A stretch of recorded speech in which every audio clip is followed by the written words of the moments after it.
आराध्य परम प्रेममय परम करुणामय भगवान बाबा चरण कमल रे कोटि कोटि प्रणति जणे आरंभ करिबा भगवान कर अवतार बाणी माध्यम रे भगवान आज आमको कौन संदेश देउछंती आसंतु सुनिबा।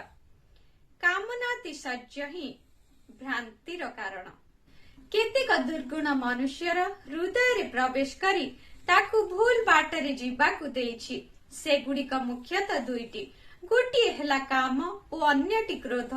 कामना मनुष्य को पशुत्व आड़कू घेनी जाए। यह मानवीय गुण को पाशविक गुण रे बदलाई दिए। जड़े जेते उच्च शिक्षित जेते बड़ वैज्ञानिक क्षमता और उच्च पदाधिकारी हेउना काहेकि से तार कामना गुड़ी को नियंत्रित करबा को असमर्थ। आमे आमर कामना गुड़ी को नियंत्रित करबा को सक्षम हेले प्रकृत मानव जीवन यापन करि पारिबा। कामनातिशय ही भ्रांतिर कारण। शुभ सकाळ, आपणकर दिनटी मंगलमय हेउ। जय साई राम।